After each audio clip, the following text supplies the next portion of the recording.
Hi everyone, this is Chris Chan back here. Sorry for the wait. Apparently, there's some adjustment to one of my Facebook account to my admin status. As a result, when I was using StreamYard to stream to the different channel, different media, and one of them was having error and it causes a lot of issues with the Facebook Live, the live broadcast today.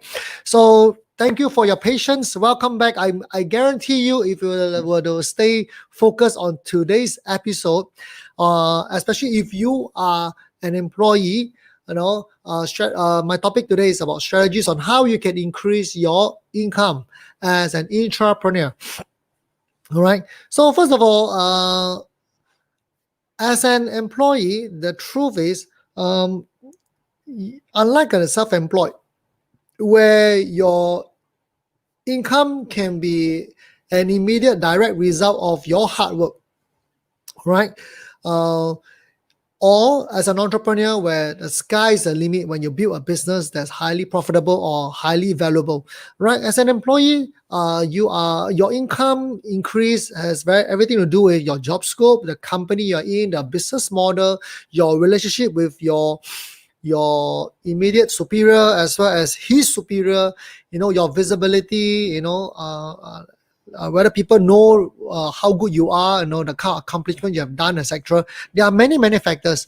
So now, why am I doing this? Very simple, right? Now, as an employee, all right, there is the truth is there's a limit to how much you can save in order to increase your net income, right? There's only so much expenses that you can cut. Even in the midst of a economy crisis, it's not easy to keep expenses low, especially if you are living in the capital of a country, or if you have several dependents who are dependent on you. There's only so much you can cut. However, there's a saying, right? There's no limit to how much income you can earn, technically speaking, right? So today is about how you can increase your income as an employee. All right. Having said that, I have never exactly been an employee in the large part of my career, but I'll be sharing with you from a perspective of an employer. I've obviously employed several people in my career. I've also helped people to have increased their income, especially as an advisor. Previously, I was a financial consultant where I have very good, meaningful discussion chats with clients who entrust their financial future to me. They entrust me as a financial confidant, as a financial planner, as an advisor to guide them on how to better reallocate their resources, which is their cash flow, as well as their assets. So in a discussion with my clients when I was practicing, I take great interest in discussing with my clients about their future, about their how they can increase their income. I often encourage them to upgrade themselves, all right, in terms of academic qualification, in terms of professional qualification, as well as to increase their financial education, right? Because I believe in this, especially those of you who have been following me. You are in the financial planning industry, you are an advisor. I always believe in this. Your income grows with your client's income. The better the more well-to-do your clients are, the more well-to-do your business will be. So the future of an advisor and a client is kind of hand in hand. So you will definitely find this useful as well if you can learn some tips from today's session, and you can share it with your clients who also have entrusted you in their journey of wealth creation. All right. So so having said that, let's get right into it. Okay.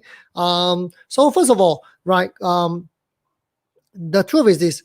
Before we continue, right, what's the difference between an intrapreneur and versus an employee? Now, the question has everything to do with whether you have a job or you are having a career. Now, what's the difference? A job is typically more short term. You may not necessarily fall in love with the work. You focus less on progression and advancement. You just plainly sell time for money. As long as you're not unhappy, you continue working in exchange for a fixed salary, right? Or a basic salary. Now, this is what most people will do if they see your work as a job. Now, I always encourage people to move from selling time for income towards selling the time for assets. right? Especially when you start working for a startup, especially a tech startup, when a company goes public or you get sold for a very attractive amount of money. As if you were to co-own part of the shares of the company, be it ESOP, which is employee, what call it, what am I talking about? Stock option, right? Employee stock option program, ESOP in short. Where you get to partake in the success of the company, then while you are exchanging your time for income, you are concurrently building assets for future. All right, but not everybody works for a startup. So you may be stuck to a job that's like 9 to 5, etc. Nevertheless, doesn't matter. So if a person works, all right, works in a job purely as a job, then I will call that a typical employee. Intrapreneur is someone who has ownership of the company, in terms of not financial ownership, but rather the mental, emotional ownership of the company. They work as though it's their own company.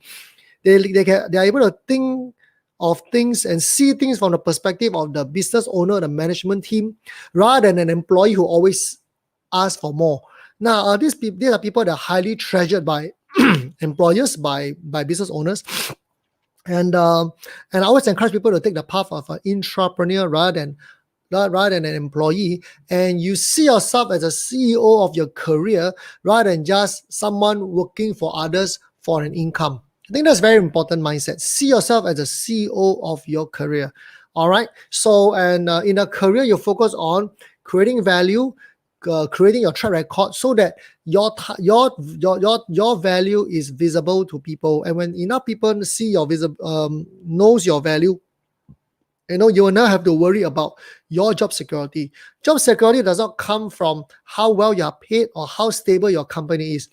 Job security comes from how employable you are, how valuable your skills and your ability are. Focus on the right thing, okay? Be sure to anchor your security on the right thing.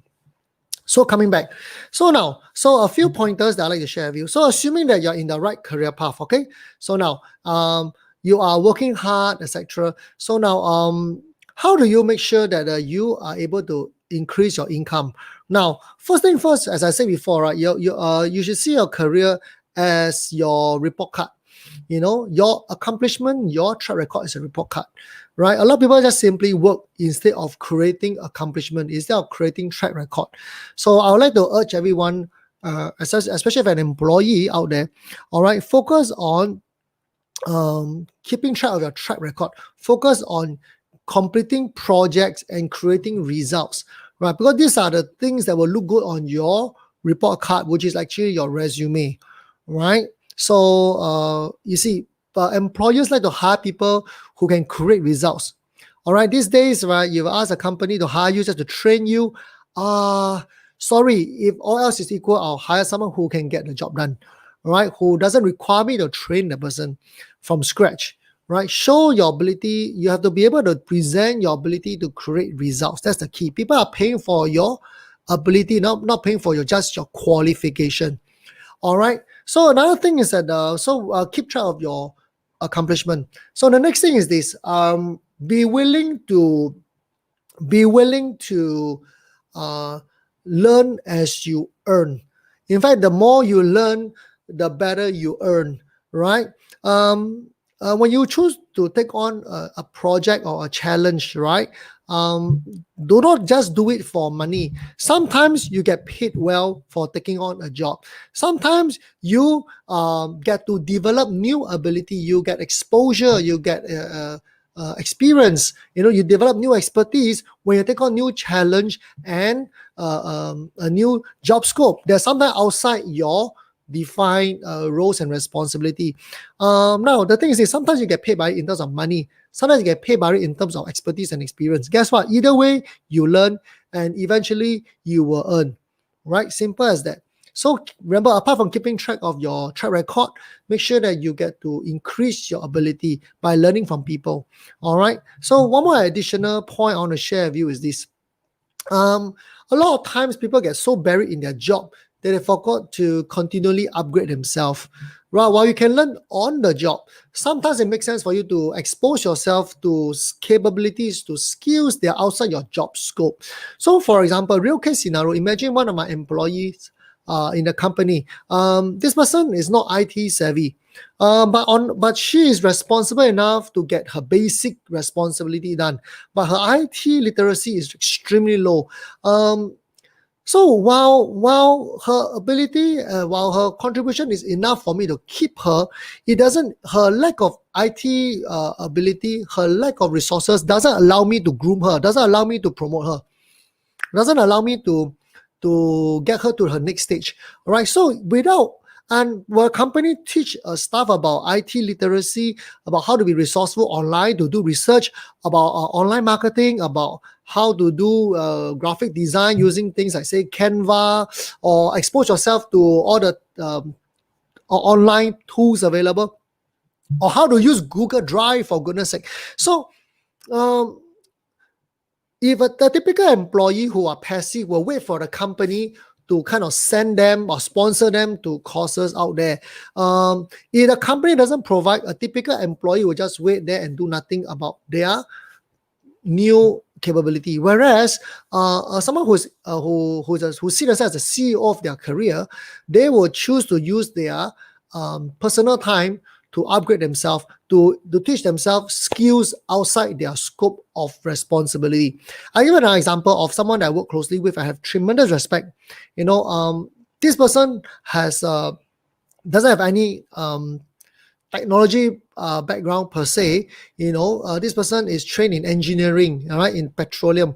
But guess what? No, instead of waiting for people to spoon feed him, he chooses to take up programming language, not to become a programmer, but rather to understand how to connect better with our programming team, because I have a fintech company. So this person assumed the responsibility as a CEO of his career. So even without anyone paying for him, without anyone asking him what to do, he chose to take the initiative to upgrade himself by taking on data science, programming language, especially the same language that our programmer is using, which is Python.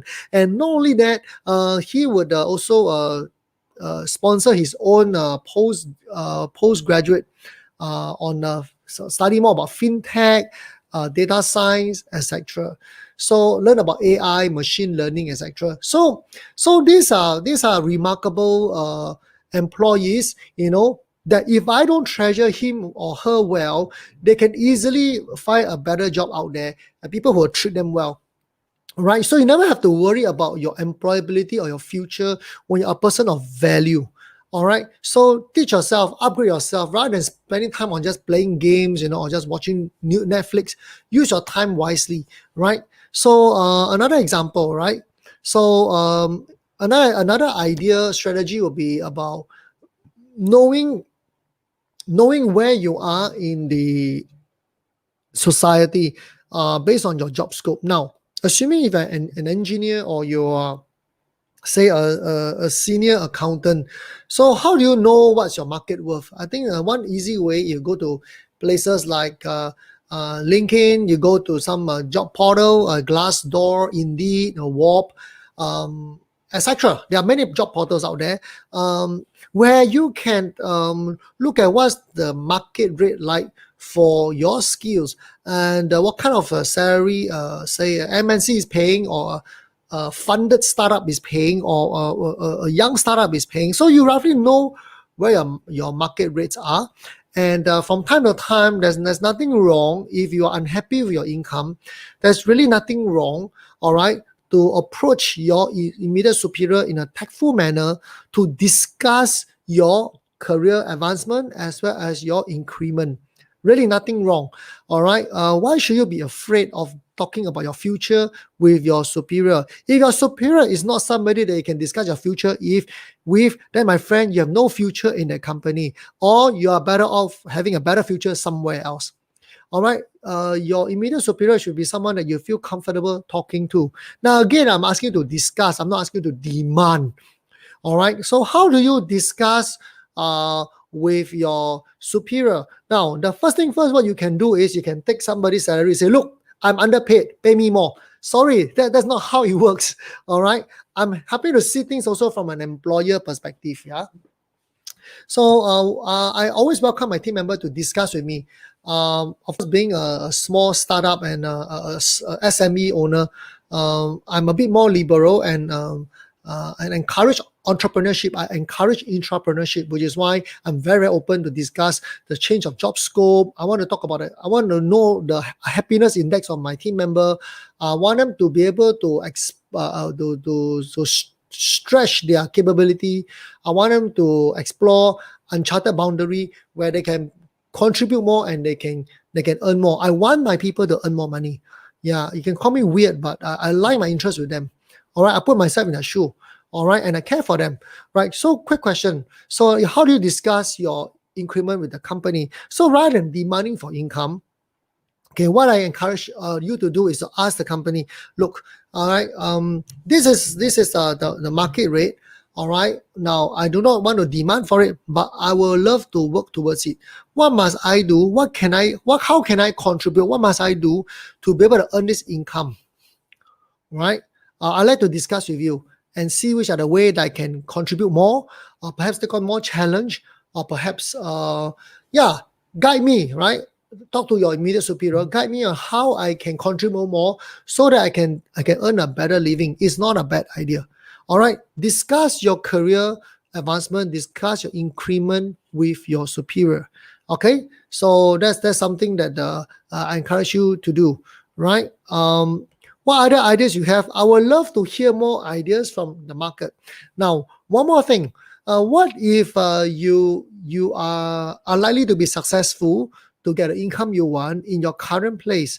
All right, especially in times of economic crisis right now, in the midst of COVID, where a lot of businesses are cutting back. They are not having hiring freeze. They are actually closing down their branches. Zara closed down 12,000 of their outlet, and they're scaling back, and there's a pay freeze or even a pay reduction. So what can you do in times like this? I always believe in this two things, right? Your visibility and your network. What I mean now, as I said before earlier at the beginning part, right? Do you keep track of your track record? Now, your job is, there's a thin line between showing off, right, and demanding for attention, versus very subtle, more classy way of letting people know how good you are, right? You don't go around, hey, I'm very good in this, leh. Look, I achieved this, I done this, leh. It's done by me, leh. Sorry, that's going to irritate the hell out of people around you, right? Yeah, it's like, you wear everything branded and say, hey, these are very expensive, I got LV, so that's ridiculous, right? It's totally no class, right? Now, so what you want to do is this: when you are out there, chat with people about the joy you have in helping someone achieve this, your passion in doing that, and the fulfillment you get in completing this, and always give credit to the people above you, give credit to people around you, give credit for people who work for you. That way, you have a lot of goodwill around you, and sooner than later, you will start to build a good reputation around you. I think more important than branding, it's reputation. Branding to me is the packaging. But who you truly are, how people describe you, is not based on your brand, but based on your reputation. All right, so it's really important. While you keep track on your track record, you want to make sure that the right people knows it, but you don't have to shout about it. That's a thin line. Okay, hope you learned something from here. In fact, I would love to see some of your comments. What are some other ideas you have when it comes to increasing your income? Any suggestion? In fact, this is quite an interesting topic. Interestingly, I have 3 god sisters. All 3 of them are in HR. Perhaps I should find an episode where I interview every single one of them and seek for their opinion on this topic. How about that, right? And I would love to get an audience to talk about what are their strategies in growing their income. All right, and I would love to hear this from more people. Okay, now so in all, I don't want to keep this segment too long, so let me revise what I've done earlier. I talked about number 1, be the CEO of your career. All right. Number two, keep track, keep track of your track record. Right. You want to be able to create track records and accomplishment, not just work for the sake of working. And number three, I talk about how do you don't just earn, focus on learning as well. Earn as you learn, and the more you learn, the better you earn. Right. Number four, I also give you a pointer on don't just learn on the job, don't just learn within your industry or your job scope. Make effort to learn things outside your job scope. All right. Example, it could be social media, it could be design, anything that can help you become more resourceful in your work or more relevant to your job, or it prepares you for the next position that you're aiming for. All right. So put in time outside your normal working hour to upgrade yourself. And the next pointer I share with you is that know your market rate.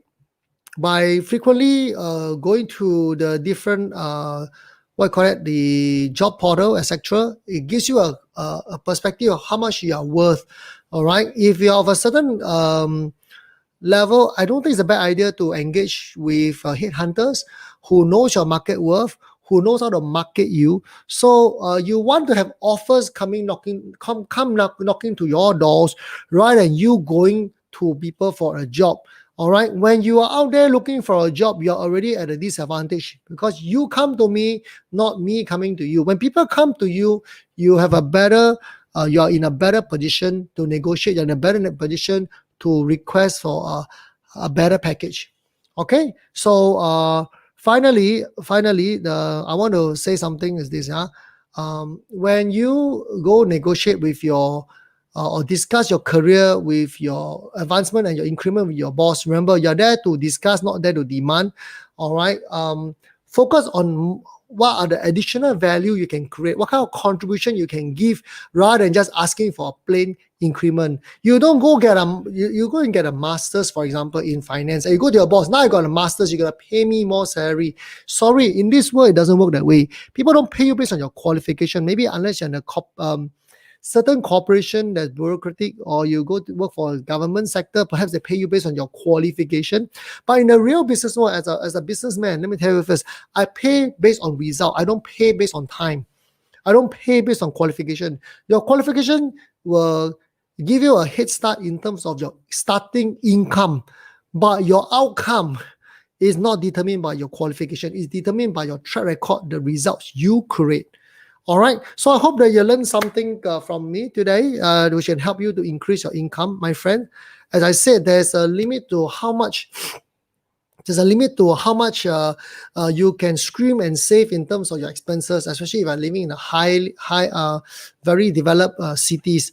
But there's no limit to how much you can earn. So I sincerely wish all of you all the best, and especially if you're an employee, remember to take charge of your future by becoming the CEO, taking charge of your career path. All right, your security is not based on your boss or based on your company or based on your job score, your title, your education background, but rather your capability and your visibility.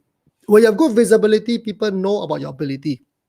When you build a good reputation, people know about your reputation. Naturally, jobs will come to you. Naturally, offers will come to you.